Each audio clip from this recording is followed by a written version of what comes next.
Today is Good Friday. But what could possibly be good about a day when the Son of God was nailed to a cross? Welcome to Bible Storybook. If you haven't already, make sure to subscribe for powerful, faith-filled stories that will walk you through the Bible like never before. Today we begin our Easter weekend series, starting with the day the world went dark, and hope began its deepest work. It was night, a quiet garden outside Jerusalem. Jesus knelt in prayer, sweat falling like drops of blood. He knew what was coming: betrayal, humiliation, death. And yet, he whispered, "Father, not my will, but yours be done." Suddenly, torches lit the garden paths. Soldiers appeared, and leading them was Judas, a friend turned betrayer who sealed his betrayal with a kiss. Jesus was arrested, dragged before religious leaders. They spit on him, blindfolded him, mocked him. Peter, the one who promised to never leave, denied him 3 times before the rooster crowed. Then came Pilate, the Roman governor. He found no guilt in Jesus, but the crowd, the same crowd that once cried, "Hosanna," now shouted, "Crucify him." So Jesus was handed over to be flogged, stripped, a crown of thorns shoved onto his head. He carried a heavy wooden cross through the streets, collapsing under its weight. Simon of Cyrene helped him carry it. At Golgotha, nails were driven through his hands and feet. The cross was raised. There, suspended between heaven and earth, Jesus hung. Soldiers gambled for his clothes. People mocked him. He saved others. Let him save himself.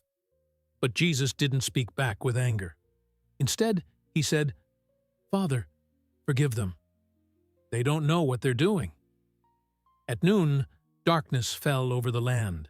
For 3 hours, the light disappeared.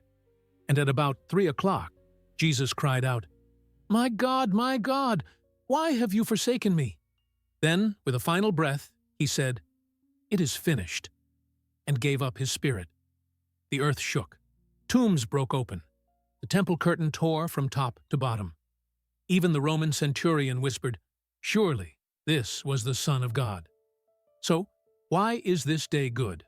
That story breaks me every time I tell it. So again, I ask, why do we call it Good Friday? Because love won.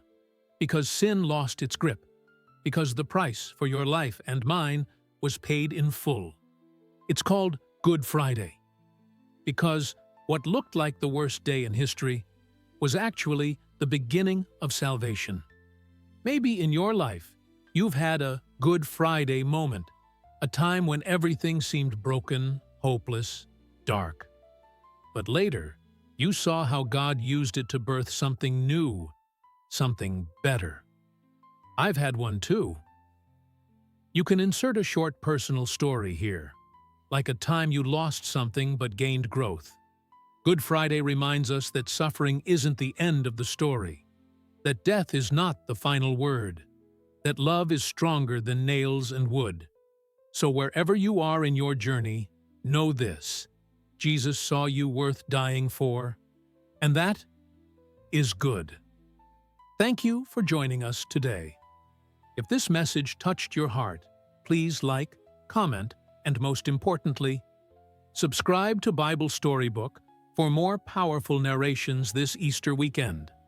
Come back tomorrow as we walk through Silent Saturday, the day when heaven seemed quiet, but God was still moving. Until then, stay blessed, and remember, the cross wasn't the end. It was the beginning.